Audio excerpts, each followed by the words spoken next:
All right, TIG welding stainless steel is something that took me years to learn. I've done welding production for about 2 decades. It's a process of TIG welding that has a lot of details that can cause a lot of people to get stuck on things. They can develop a lot of bad habits along the way. So today, let's go over the 3 hardest things about TIG welding stainless steel and some quick tips that can help you to get around these problems so you don't get stuck on them. Okay, so the first thing that we're gonna go over here, this is gonna be the subject of heat control. Who out there has ever done a stainless steel TIG welding pass? And when you finish, you flip up your hood and you see this. Yo! Don't be shy, myself included. This happens to absolutely everybody. We all know what stainless steel TIG welding is supposed to look like.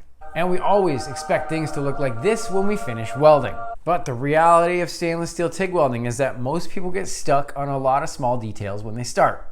Controlling the overall heat input with stainless steel TIG welding is extremely important. When the stainless steel material becomes excessively hot, while stainless steel does have a lot of really positive benefits to it, one of the most annoying things about stainless steel is how it reacts with the atmosphere that we breathe, and the welding area can become oxidized very quickly.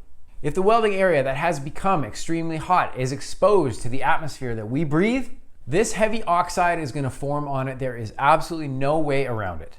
Now, there is a couple different ways that we can deal with this and prevent it from happening at all. The first thing is obviously going to be to prevent the material from overheating in the first place. Duh. So many people get set up to work on complex joints without working on developing heat control first. Now, I talk about this all the time on my channel here. Doing awesome passes like this one here is super fun and exciting. But if you are doing practice passes and they are overheating and oxidizing, we need to take a step back and analyze things a little bit more first. This is some work from one of the students in my online TIG welding program. If you want to do awesome looking welding passes like these here, are you able to do ones like these first? You'd be amazed at how people with great ambition aren't even able to get something as simple as this controlled and looking good. This is something that really does need to be learned from the bottom up. I always recommend start with shorter passes that are quite narrow. When I teach people how to TIG weld, we legitimately start out with running passes that are only about 1/8 of an inch or 3.2 millimeters wide. They're very narrow. And honestly, some of the longest passes we're gonna go for is gonna be about 25 millimeters or like 1 inch long or something like that.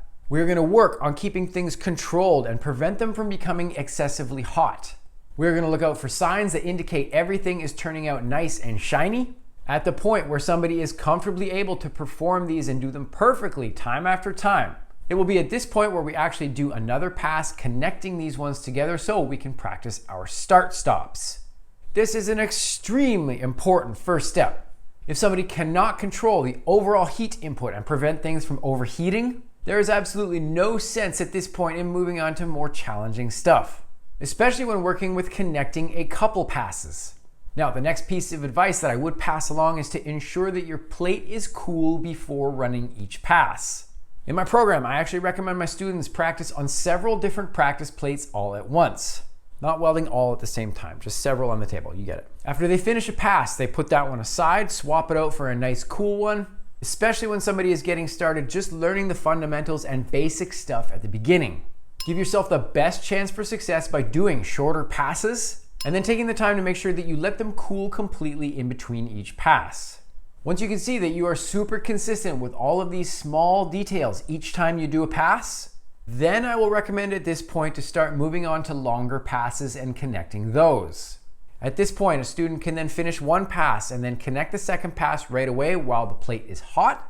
This would be a good opportunity for a student to really challenge themselves to keep the overall heat input to a manageable point. We work in a strategic progression with everything that I teach. Start out small, start out cool, and then work into longer stuff and things will start to heat up more at that point when you know how to control it. Okay, so the next thing that gives people a lot of grief when they are learning how to TIG weld stainless steel is the filler material amount. Why is the amount of filler material you use so important? If we add too much filler material, we end up with stupid looking edges like these ones here, yuck. You can see how the filler material isn't completely blending into the base material. Inadequate fusion is something that occurs when excessive filler material has been used. This could be caused by somebody dipping too much filler into the puddle, essentially at that point adding excessive filler material. Or another thing that is very common is people are using a filler material diameter that is too big. We can also see stuff like this here. You see how this stuff is sunken and hollow. Boo! We don't see any reinforcement that has been added onto the material surface. This stuff here is going to fall flat and concave very easily. Now, when I first started to learn how to TIG weld, honestly, this is something that I struggled with a lot. I would always be a little bit unsure about adding the proper filler material amount. I was always super worried about burning through to the other side, wrecking my workpiece.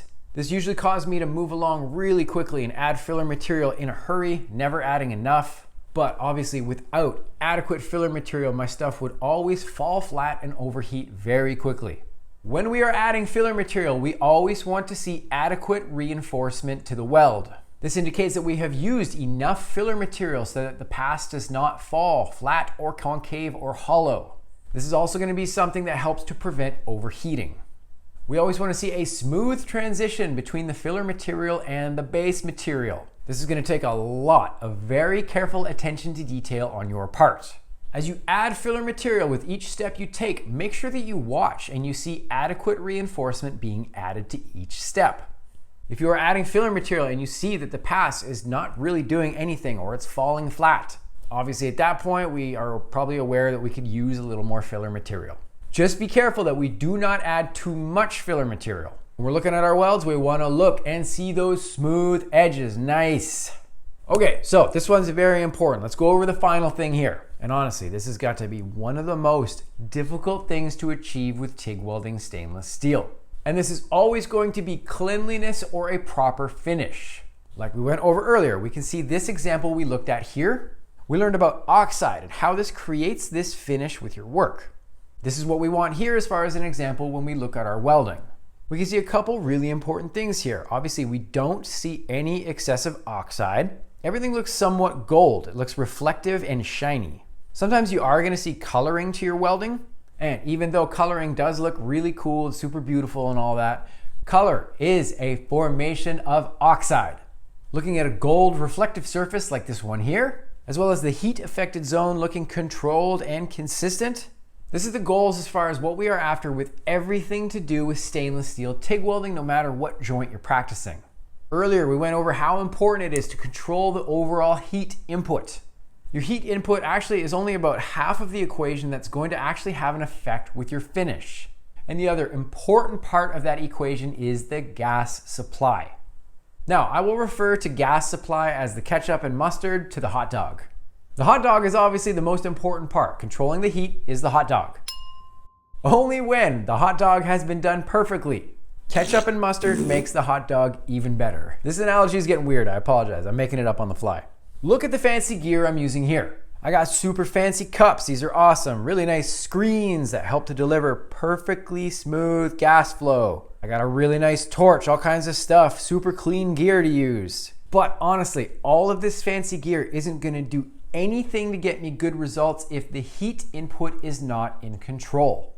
We went over earlier in this episode exactly how to control your heat input. So assuming that everybody is having pretty good passes and everything's going really well with that subject, this is the point where now the gas supply is going to be able to do its job much better. It's gonna make that hot dog even tastier. Having a good supply of gas is not gonna do anything really to help you out if you are experiencing really overheated and wildly out of control heat affected zones. Gas is only gonna complement the things that we have done really well with the heat input and heat control.